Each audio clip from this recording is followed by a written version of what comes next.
สวั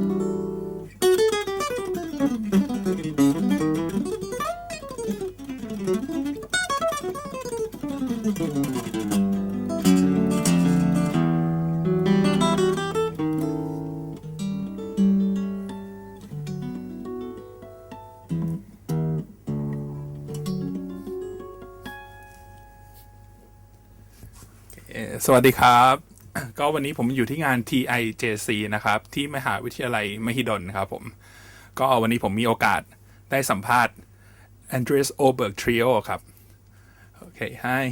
So can you introduce yourself to our members? Okay, so. Hi, my name is Andreas Oberg. My name is Robert Mehmet Ikiz. I play the drums. And Christian Lind, play the bass. Okay.We will start with when you start playing a tune. What is your process through the tune? Well, it's important to learn the melody first and the chord changes. And personally, I do a lot of practicing how to outline the changes, to play a solo without any accompaniment, where you can actually hear the chord changes just from the melody line. So I think it's when you can do that.Can play a solo and someone can hear, oh, this guy's playing all the things you are just from listening to the solo. Then you actually know the song, I think. Yeah, from my perspective, it's always important to establish the groove. So I want to make sure what kind of a song it is and how we're going to perform it. If it's a jazz song, if it's a swing song, if it's a funk song.So everybody knows what we're going to do, what kind of interpretation we're going to do with the song. And that's the first thing I think about. And then there is 1,000 more questions about after that. Okay, and Chrissy? Yeah, the chord changes first of all, I think. And then the melody and what kind of and then the lyrics. The lyrics, yeah, of course. If you have to sing, right? Okay. Yeah. Or just maybe it's good to know what the song is about, you know. Yeah. So if you want to project a certain kind of feeling, if it's happy or sad, or if it's you know. Yeah. So, Andreas, I saw you playing in your show on Friday. Right. I saw you play very smooth. How do you connect all this melodic line together? For me, it's important to be able to sing everything that I play, even this really fast stuff. I can actually sing it. So when I practice, I don't necessarily practice that much with the guitar. It's mainly about connecting what I hear here out through the fingers to the guitar. But of course, you need a lot of practice first to have a relaxed and clean technique. And I've been doing like that. I've been practicing without any accompaniment, just solo guitar.Playing, and that way you can hear all the small mistakes you make. You can hear everything. It's very naked, and that way you can adjust your technique. I always try to be just as relaxed when I play fast as when I play slow. So I'm never tense. So I focus on what to play instead of how to play it. So that's the secret, I think. And getting used to fast tempos, not being afraid of fast tempos. Getting used to it, listening to it, playing along with it.That way you can be just as relaxed when you're playing something fast as when you're playing something slow. Okay. And as you play fast, where do you get that stuff from? How to get started playing fast? I mean, to start playing fast. Well, you can learn lines from others. There's nothing wrong with it. But I never learned any full solos when I was young. I took a little lick from Benson, a little lick from Pat Martino, instead of learning something really long.And then I learned how to play in and out of it. Play something on my own, going into the lick, going out to the lick. And that way you're building up a vocabulary. Because music is a language. You have to be able to put the words together. The notes are the words. And then you put the words, or actually letters, together into words. And then the words together into sentences. And that way you will learn a musical language. So it's nothing wrong to copy. You shouldn't copy too much. It's better to take a little phrase, learn it, and try to make it into something of your own, instead of learning a 12-bar lick, because then it's going to sound like a lick. Yeah. Okay. And then once you know these licks and know how they are constructed, you can start improvising, because that's what it's all about. But first, it doesn't hurt to learn a little bit of the language. Okay. And I heard you play a lot of gypsy jazz. Yeah, I do that too. I don't do it as much anymore, but I've done it for a couple of years, and it's very good for your technique and for. I just wanted to do something different, learn something that a different tradition, like a different language. It's like I would start studying the Thai language now, you know.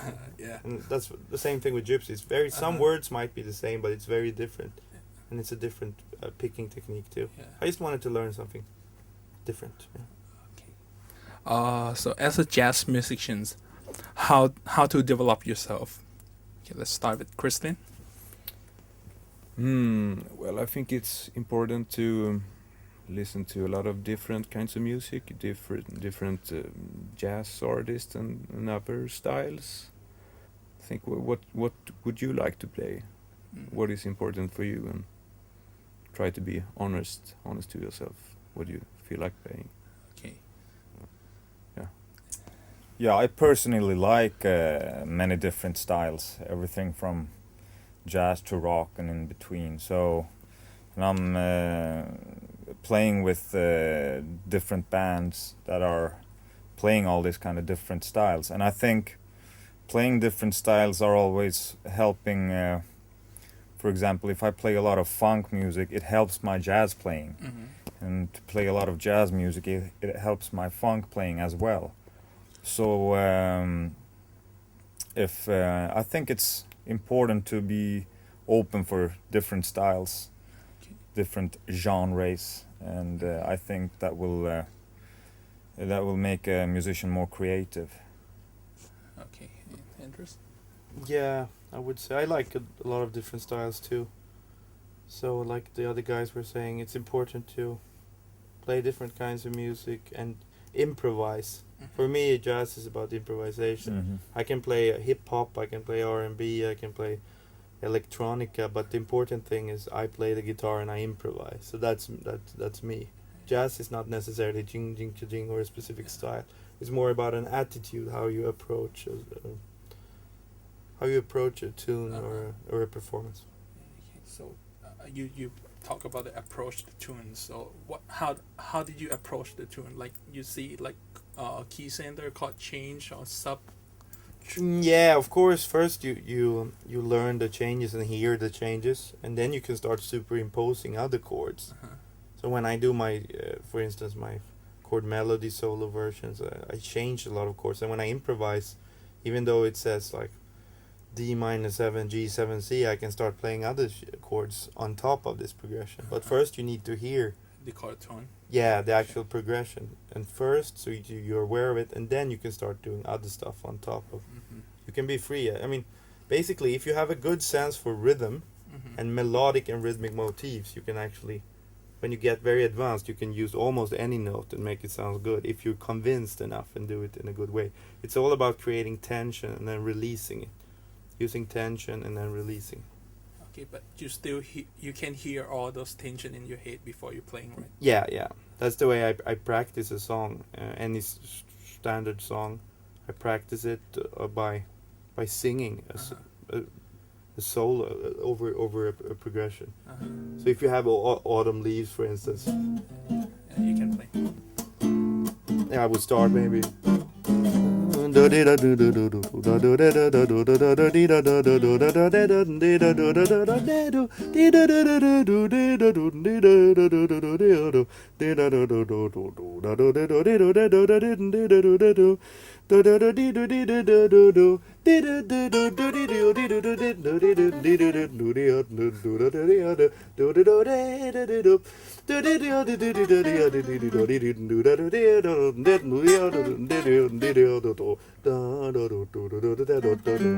So this is just an extension of this, more or less.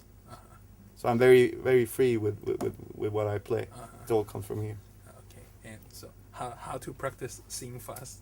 Sing fast. I mean, well, first you have to do it, I guess, getting used to your sing, and then you can start doing all these faster runs. But first, do it slowly. Maybe sing all the arpeggios, so you hear that, and then improvising, and then I think I build it up over time. But I hear a lot of fast. I'm very honest to myself. I never really care what other people think I should play. I just play what I hear. If I hear something fast, I play something fast. It's not just to show off or to now I have to play something fast. It's because I hear melodies that are fast. Yes. Okay. So I prefer plays. I rather listen to someone playing something slow if it's a melody instead of someone playing something fast if it's just a pattern or a sequence. Because it's all, for me, it's all about creating melodies, and it doesn't matter if it's fast or if it's slow, as long as it's good. Everyone is different. We have a different temperament. Some people are more. Some people say one thing and they say a whole sentence in one word, and some people use longer sentences. It's about personality, and that's important in music. That goes the same for bass and drums too, I think. So yes, you play what is you, right? It's from inside. Yeah, and about the vocabulary as well. You know, it's to be able to. It's more fun to hear a good melody than a pattern, like Andreas just said. Okay, and the next one, your trio band. What is the most important things for a trio band? Go where we should start. Well, interplay, to play together, and as a guitar player, you need to fill out with some chords. If you don't fill out with some chords and harmony, it's gonna sound kind of not as full. So you need to fill out with chords and harmony to make it interesting, and rhythm. Rhythm is really important. Okay. Yeah, and I think it's important that you can trust each other in the band. I can play something and I know that those we're all guys- responsible for the timing, right? yeah, And that goes even more, like we spoke about the other day, if we're playing duo. You Yeah. need to, both players, even the solo player needs to be responsible for the swing and the timing. Because if you leave it all just up to the bass player and just play on top of it, it's gonna fall apart. I agree. Yeah.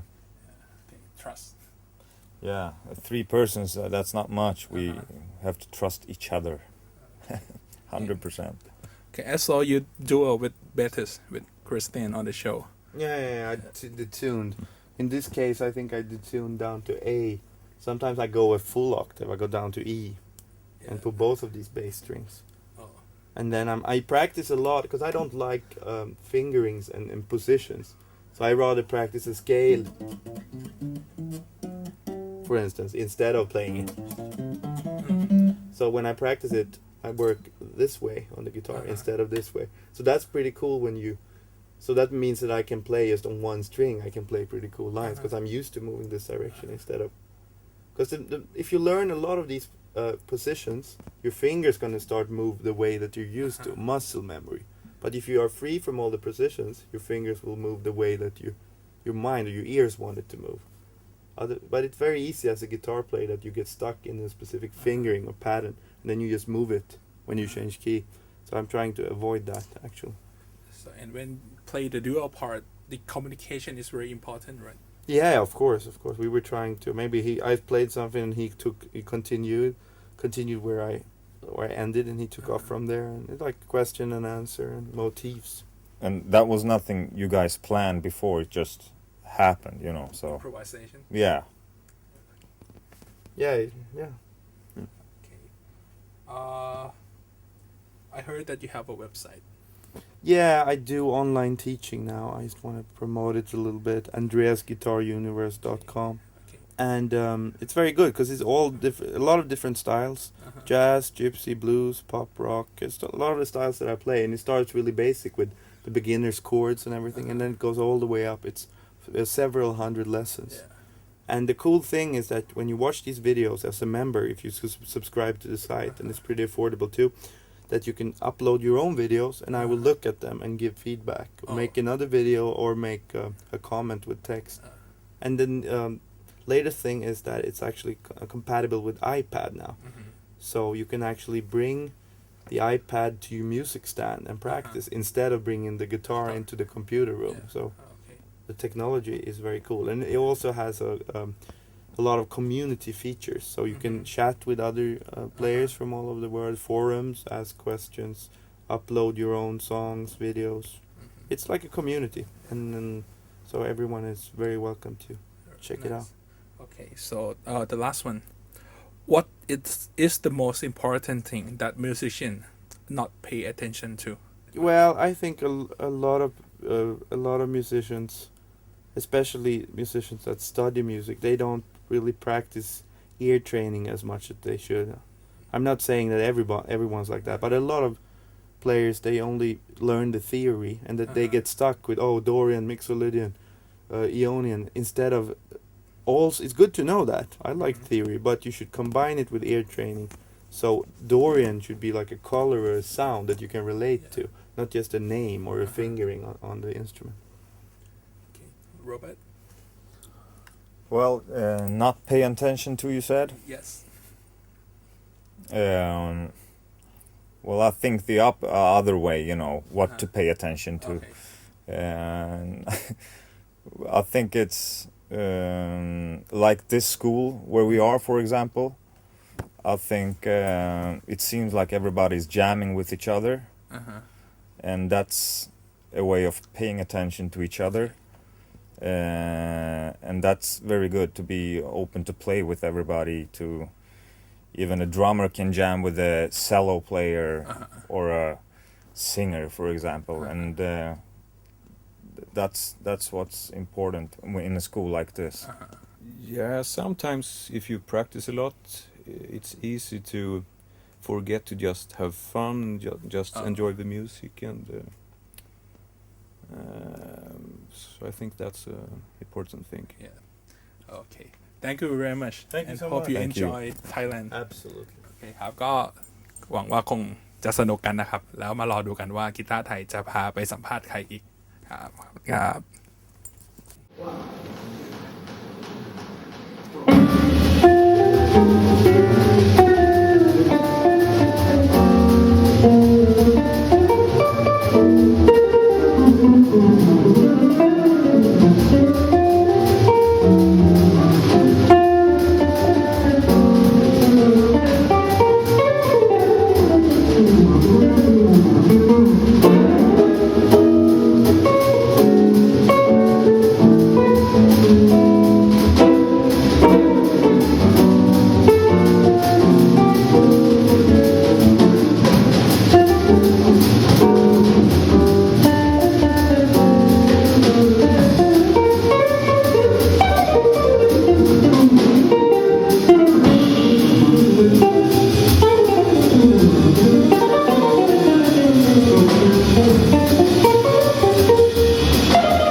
Everybody gives Christian